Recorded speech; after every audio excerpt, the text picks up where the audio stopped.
one, Mr. Speaker. Prime Minister. Thank you, Mr. Speaker. I have been asked to reply. My right honourable friend, the Prime Minister, is in Washington at the invitation of President Biden. They will be discussing cooperation on a range of issues, including AI and global trade, and, of course, continuing our leadership in galvanising international support for the people of Ukraine. Mr. Speaker, this week is Carers Week. I know that colleagues across the House will wish to join me in paying tribute to the huge contribution unpaid carers make to our society. Mr. Speaker, this morning I had meetings with ministerial colleagues and others. In addition to my duties in this House, I shall have further such meetings later today. David Johnson. Thank you, Mr. Speaker. At the election, the Labour Party committed to abolishing SATs, academy schools and Ofsted, 3 policies given to them by an education union that also opposed this government's use of phonics. And yet, thanks to this government's use and focus on phonics, English primary school children have just been ranked the best readers in Europe. So does my right honourable friend agree with me? This is another example of why, on this side of the House, we have policy to meet the needs of children rather than meet the demands of trade unions. Deputy Prime Minister. It won't surprise my honourable friend to hear that I absolutely agree with him. Driving up literacy rates is central to our plan to grow the economy. So I'm delighted at those latest figures showing that children in England are the best readers in the Western world. And why is that, Mr. Speaker? Because since 2010, we've raised the number of schools rated good or outstanding by nearly 30%. And the verdict is clear. Only the Conservatives can be trusted with our children's future. Deputy Leader of the Opposition, Angela Rayner. Thank you, Mr. Speaker. Speaking of the last election, the Tory manifesto promised to end the abuse of the judicial review. How's it going? Well, I welcome the much shorter question from the Right Honourable Lady today. Let me just remind the Right Honourable Lady of a few facts about the COVID inquiry. We set up the COVID inquiry. We have provided it with more than 55,000 documents so far. We have given it all the financial resources it needs so that we can learn the lessons from the pandemic. But, Mr. Speaker, in Wales, they also had a pandemic. And what have the Labour-run Wales authorities done there? No independent inquiry in Wales. As ever, one rule for Labour and another for everyone else. Mr. Speaker, he acts like it pretends that it's complicated, but it's simple. They set up the inquiry to get to the truth, then blocked that inquiry from getting the information that it asked for, and now they're taking it to court. I know he considers himself a man of the people, so using his vast knowledge of working-class Britain, does he think working people will thank him for spending hundreds of thousands of pounds of their money on loophole lawyers just so that the government can obstruct the COVID inquiry? Deputy Prime Minister. Well, we will provide the inquiry with each and every document related to COVID, including all internal discussions in any form as requested, while crucially protecting what is wholly and unambiguously irrelevant. Because essentially, the Right Honourable Lady is calling for years' worth of documents and messages between named individuals to be in scope. And that, Mr. Speaker, could cover anything from civil servants' medical conditions to intimate details about their families. But I really will say to the Right Honourable Lady, I find it extraordinary that she should lecture us on value for money for the taxpayer, when I understand she has now purchased 2 pairs of noise-cancelling headphones on expenses. Now, I will be fair to the Right Honourable Lady. If I had to attend shadow cabinet meetings, I think I'd want to tune them out too. Can I just say that Deputy Prime Minister was very good saying he was welcoming short questions. I'd also welcome shorter answers. Angela Rayner. Mr. Speaker, all we're asking for is what the COVID inquiry has asked for. And across the world, COVID inquiries are well underway. While his government hides information and shells out public money on legal bills for the Oxbridge one, the former Prime Minister is now demanding another $1 million to pay for his new lawyers. Now, I know the honourable gentleman and his former boss has fallen out, and maybe he wants to patch things up, but can he seriously say this is a good use of taxpayers' money? Deputy Prime Minister. If we want to talk about relationships between different people, I don't think we need to search her WhatsApp messages to know that there's no communication between her and the leader of her party. And I will happily stand up for our record on COVID, because when she and her party were carping from the sidelines, calling for longer lockdowns, I was working as Culture Secretary to keep our football clubs running, to protect our theatres and museums, and deliver the largest cultural recovery package in the Western world. That's the difference between her and me, Mr. Speaker. While she was collecting titles, I was getting on with the job. Mr. Speaker, I know for the last couple of years we've been trying to prep Prime Ministers for this, but these punchlines are dire. He really needs to go back to school himself. And speaking of school, thousands of children are missing from school. Absence has nearly doubled since before the pandemic. The Prime Minister says he's maxed out on his support for school pupils. But why did the government abandon its plans for a register of missing children? Deputy Prime Minister. Well, on the specifics of the Right Honourable Lady's question, that is not the case, and we continue to keep the policy under review. And what I would say is I am very proud of this government's record on funding and support for schools. £4 billion more this year, £4 billion next year, and the result of all of that investment is we have the highest standards of reading in the entire Western world. What a contrast from when the party opposite were in power. Angela Rayner. So there we have it, Mr. Speaker. Thousands of children missing, under review still. So let me ask him about something else that's gone missing. The Public Accounts Committee this week revealed that the government's fraud increased fourfold, with ministers overseeing the loss of £21 billion of taxpayers' money in the last 2 years. Can he tell us how much of our money they expect to recover? Deputy Prime Minister. Well, Mr. Speaker, we are working tirelessly to recover those funds and we have made huge progress already. But again, if the party opposite wants to talk about good use of taxpayers' money, what do we have from the party opposite? Plans for an unfunded £28 billion spending spree. And what would that do? Drive up borrowing, push up interest rates, adding £1,000 to everyone's mortgage. Mr. Speaker, I know they're out of touch, but even she must realise that Britain cannot afford Labour. Angela Rayner. Mr. Speaker, Britain can't afford any more of the Conservatives. And he seems to have lost count. The answer is a quarter.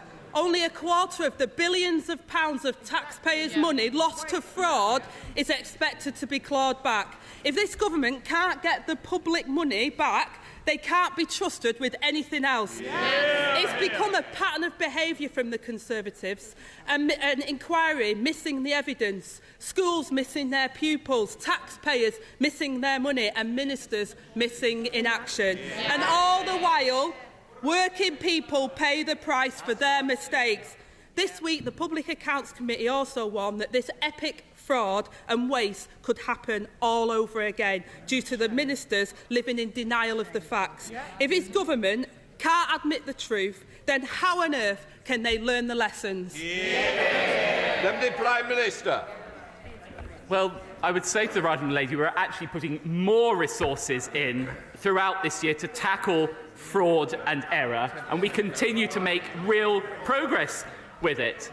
But again, it's quite extraordinary from the party opposite. While we are working to drive down inflation and energy bills, what's the Right Honourable Lady doing?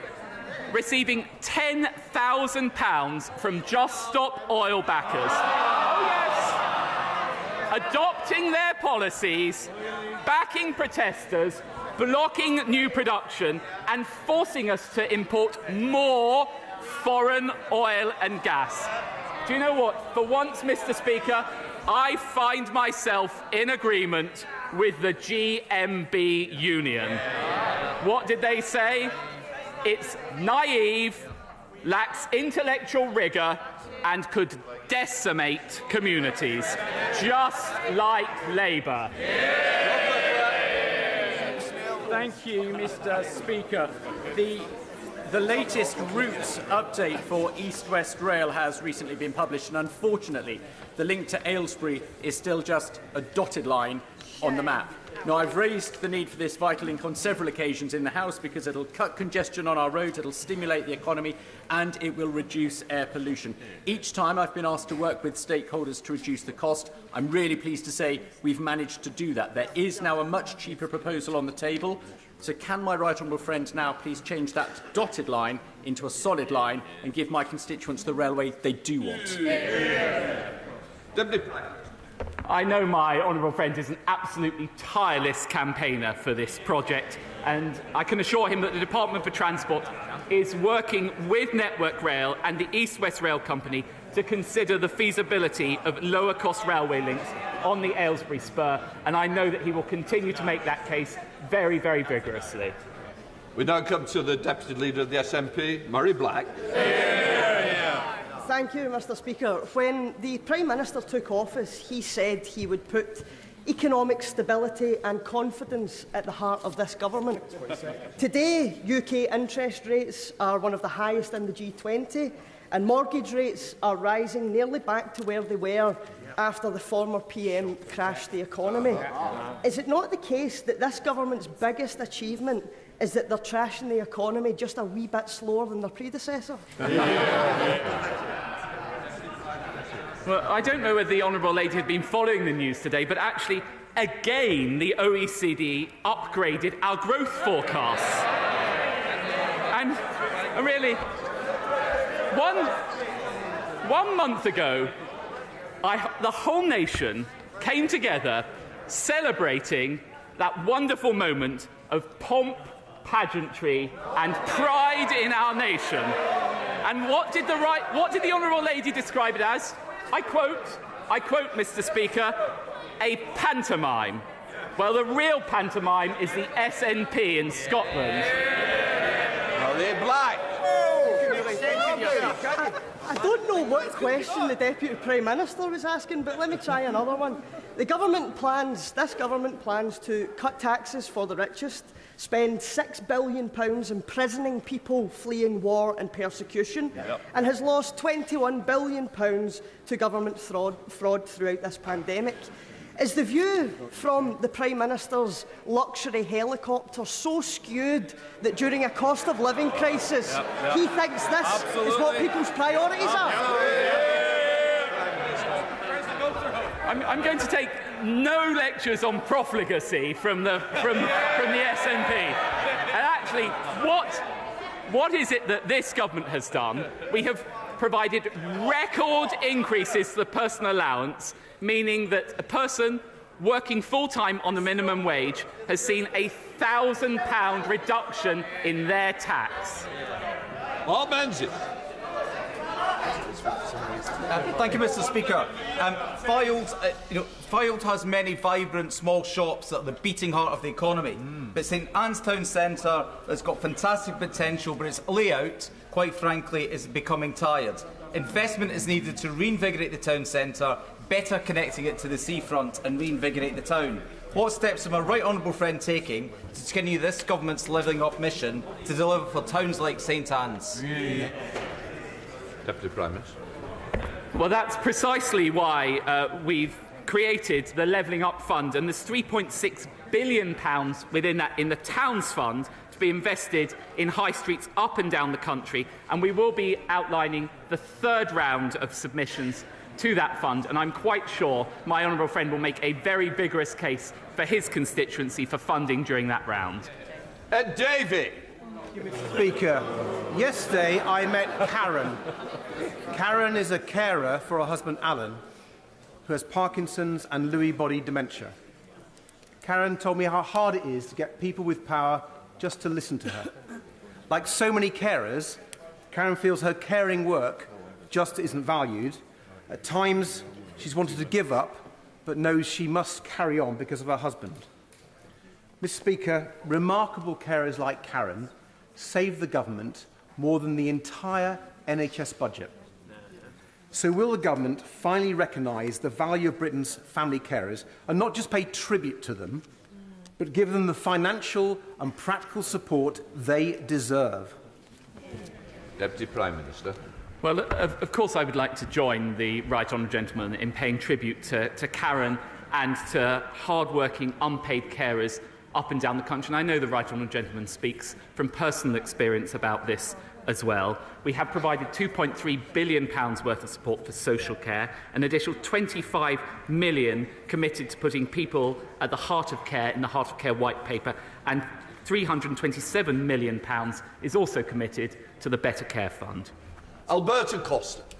Thank you, Mr. Speaker. Many of my constituents are deeply concerned about the proposals for the 440-acre Hinckley National Rail Freight Interchange and the impact that this proposed site has on the environment and, for example, on infrastructure like Narborough Railway Station. Now, I know the Deputy Prime Minister cannot talk about an individual planning application that is for central government to make, but can he give an assurance to my South Leicestershire constituents, to Blaby District Council like Councillor Ben Taylor, Councillor Maggie Wright, Terry Richardson, Mike Shirley and others, that the voice of my constituents will be heard in this planning application? Prime Minister.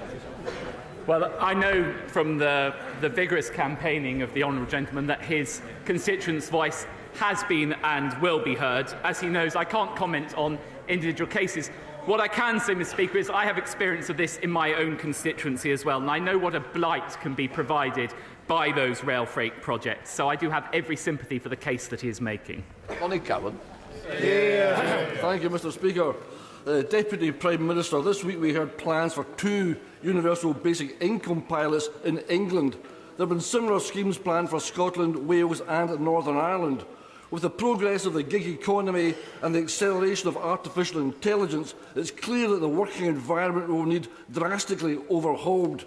Will this government waken up to the reality of the situation and instruct both the DWP and HMRC to engage with these pilots so we can constructively assess the pros and cons and work to safeguard a less precarious future for the next generation? Deputy Prime Minister.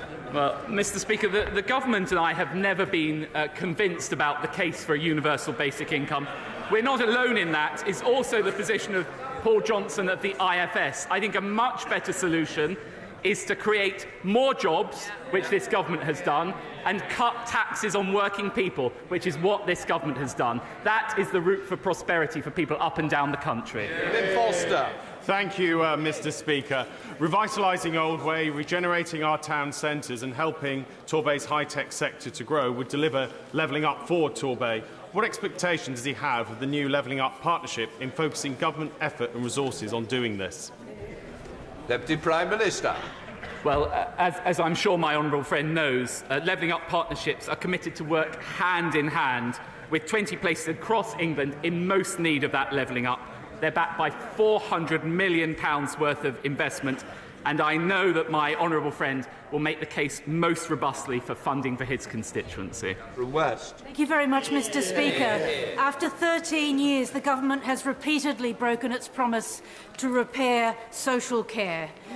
Post-pandemic, I've been visiting sheltered housing schemes in Hornsey and Wood Green, and time after time, basic services, dentistry, podiatry, befriending, are all missing. Will the government take urgent action and repair this mess, or will it be down to Labour again to pick up the pieces? Deputy Prime Minister. Well, for the NHS as a whole, this government has provided record additional funding, and indeed, since we came to power in 2010, funding is up £70 billion. And in addition, in respect of social care, my right honourable friend, the Chancellor, has provided a further £2.3 billion worth of support to this vital sector. Dame Andrea Liz.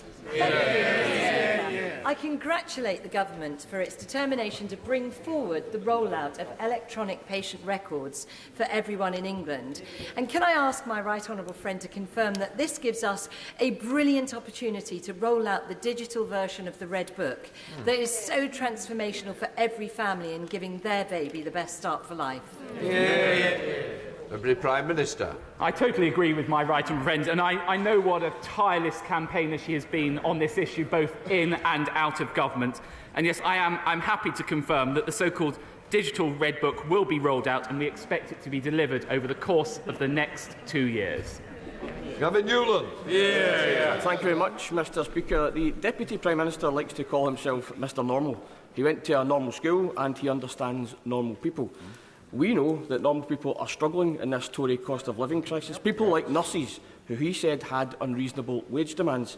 This is the same person who, on top of his £154,000 salary, charged two businesses over 13 grand for just 20 hours work. That's £670 per hour. Does Mr Normal really think he's worth 65 times a Band 2 nurse? I'm not quite sure what the question was aiming at, but what I can say to the the honourable gentleman is actually this government has provided over £3,000 worth of support to help people through the cost of living. And why have we been able to do that? Thanks to the strength of our economy and the strength of our union. And what's happening in Scotland? The SNP government are putting taxes up on ordinary, hard-working people. Lake Drummond. Thank you very much, Mr. Speaker. We're all concerned about the 81,000 children that are not in the school register and under the term home educated. And no one, not local authorities or schools, can honestly answer the question, how many children are not in school? Therefore, how can we know that every child is safe and suitably educated? These children are out of sight and out of mind. The Secretary of State for Education has said that this is one of her priorities, as had the Education Select Committee. So can I ask my right honourable friend to expedite my 10-minute rule bill to place a duty on local authorities to maintain a register of children who are not in school, so that we can ensure that every child is visible, safe, suitably educated and receiving the support to enable them to thrive? Deputy Prime Minister. Mr. Speaker, we do want to ensure that all children are safe and have access to an excellent education. And of course, local authorities must seek to identify children missing in their area and ensure that they are safe. The Department for Education continues to undertake work to support swifter identification and greater support of children missing in education. Nia Griffin. Well, in spite of government spin to the contrary, the backlog of undetermined initial asylum claims has risen even since December from 160,000 to 170,000 plus. Caseworker numbers are down, returns are still down. So will the Deputy Prime Minister agree to meet me to hear my constituents' concerns about the Home Secretary's plans to commandeer yet another hotel, the Stradey Park in the village of Furness, and explain what more he will do to speed up clearing the backlog so as to return people to safe countries, settle genuine refugees and avoid the need to use the Stradey Park Hotel? Deputy Prime Minister.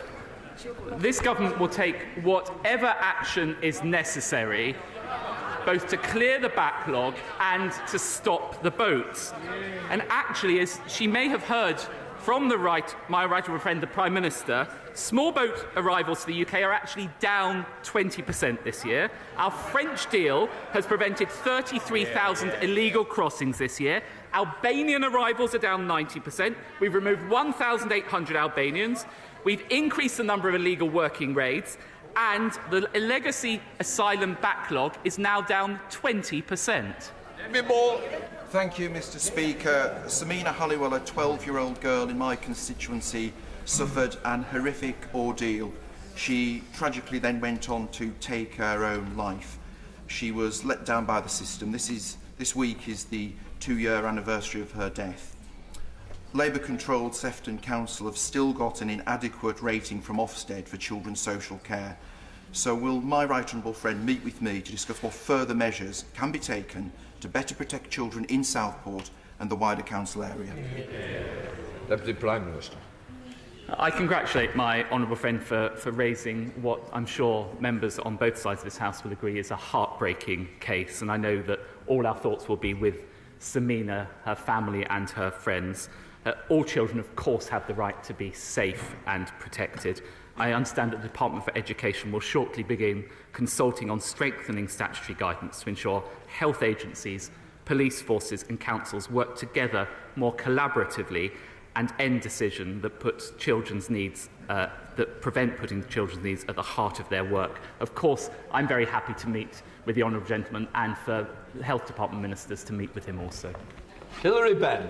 Thank you very much indeed, Mr Speaker. Huntington's disease eventually robs sufferers of their ability to walk, talk, eat, care for themselves and make decisions. It changes the person they were and has a 50% chance of being inherited by their children. Will the government back the Huntington's disease community's call for better access to mental health services, a care coordinator in every area, and specific NICE guidelines so that everyone affected by this devastating condition can get the help they need? Deputy Prime Minister. I completely agree with the right honourable gentleman about the devastating impact of this terrible disease. It is the case that we have increased significantly investment in mental health. I, of course, am happy to arrange for Department of Health ministers to meet with him to discuss this further. Simon Baines. Thank you, Mr Speaker. Wales is the land of song, and there is no better example of this than John's Boys Male Chorus from Rose and Clwyd South, who have performed magnificently in the recent series of Britain's Got Talent, moving Bruno Tonioli and the other judges to tears. Would the Deputy Prime Minister join with me in congratulating the choir and also the other many community choirs in Clwyd South and across the UK who bring such pleasure to the singers and audiences alike? Deputy Prime Minister. Well, I would actually argue that choral music is possibly one of our greatest contributions to global culture, and I really do join my honourable friend in congratulating John Boy's Male Chorus for their fantastic achievement in reaching the semi-final of Britain's Got Talent, and I'm sure that they will continue to entertain and engage communities for many years to come. Paula Barker. Thank you, Mr Speaker. The government's post of anti-corruption champion has been vacant for over a year. Does the Deputy Prime Minister think the vacancy increases or decreases the risk of corruption in government? Deputy Prime Minister. Well, in my department, the Cabinet Office, I'm working very closely with my right honourable friend, the Paymaster General. We are taking extensive steps to make sure we crack down on fraud and waste and make sure that procurement is transparent. And, of course, we will be filling that vacancy very shortly. Gareth Bacon. Thank you, Mr Speaker. The government do not have any money of their own. Every penny they spend is taxpayers' money, including money spent supporting the economy during the pandemic. So in that light, would my right honourable friend agree with me that it would be disgraceful for a political party to accept huge donations from a company that was simultaneously claiming hundreds of thousands of pounds of public support during furlough? Deputy Prime Minister. I, of course, completely agree with my honourable friends, and actually the scheme, the furlough scheme, helped protect around 14.6 million jobs during that terrible COVID crisis. But what do we discover? Labour's taking 1.5 million from Just Stop Oil backers, adopting their policy to block new oil and gas. It's job-destroying recklessness, and it's hard-working people, unfortunately, Mr Speaker, who will be left paying the price. Ashley Dalton. Mr Speaker. In West Lancashire, my constituents are concerned about their children's education and specifically the ongoing long-term impact of COVID-19 restrictions on their children's educational development.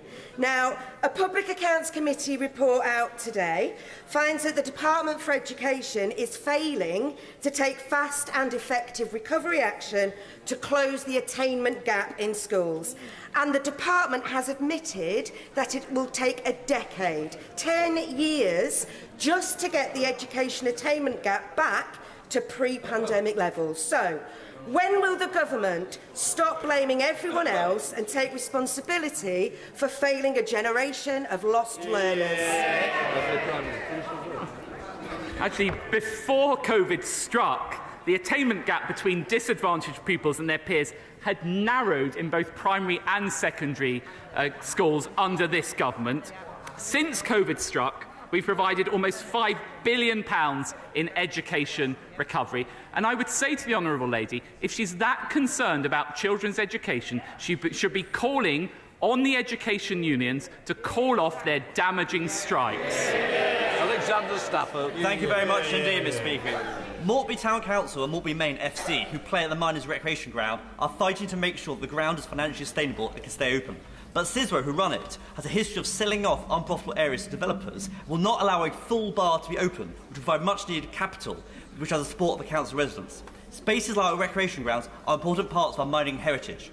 So can my right honourable friend step in to help Maltby Main get the bar that it needs and to help secure the financial future of this ground to ensure it does not face the same fate as the Dingleton and Miners' Welfare Recreation Ground? Deputy Prime Minister. Well, may I offer my strongest support to my honourable friend's campaign. I think he's absolutely right to raise it. I do question the extent of my powers to intervene on a bar closure in his constituency, but I will certainly examine what we could do further. Mohammed Jassin. Thank you very much, Mr. Speaker. The East-West Rail announcement proposes a 6-track route which will impact at least 66 properties in Bedford, including the demolition of 37 homes. So will the Deputy Prime Minister tell me why residents' concerns have been ignored, and will he give me a commitment today that if the majority of the residents are against the plan in this statutory consultation, his government will not approve the proposal? Deputy Prime Minister. Of course we will engage with local communities, but I do find it rather odd that the party opposite have been saying for the past few months about how they want to build more housing, build more infrastructure, and then as soon as there is a proposal to do so, which will enormously enrich that area, it's being opposed. Sir Robert Neal. Thank you, Mr. Speaker.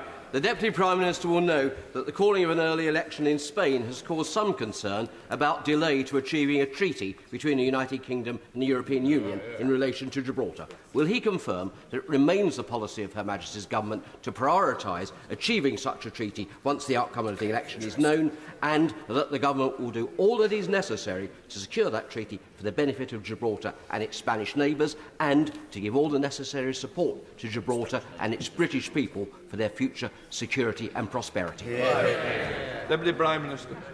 Well, I can assure my honourable friend that the United Kingdom and His Majesty's Government remain steadfast in its support for Gibraltar, and I can assure my honourable friend that we are working side by side with the Government of Gibraltar, and we remain committed to concluding that UK-EU treaty as soon as possible. Final question, Fleur Alderson. Thank you, Mr. Speaker. Today, the OECD have said that the UK is on course to have the higher rate of inflation than almost all of the other G20 countries. It's families in Putney and up and down the country who will be suffering because of this. Will the Deputy Prime Minister finally commit to introducing a proper windfall tax on the enormous profits of the oil and gas giants and take pressure off struggling households? Deputy Prime Minister. Well, we actually introduced a bigger windfall tax than the Labour Party were proposing. Thanks to that 75% windfall tax, last winter we paid half of people's energy bills. And she talks about the OECD. What she failed to mention was that the OECD today gave the highest upgrade of growth to the United Kingdom compared to any other country. These questions.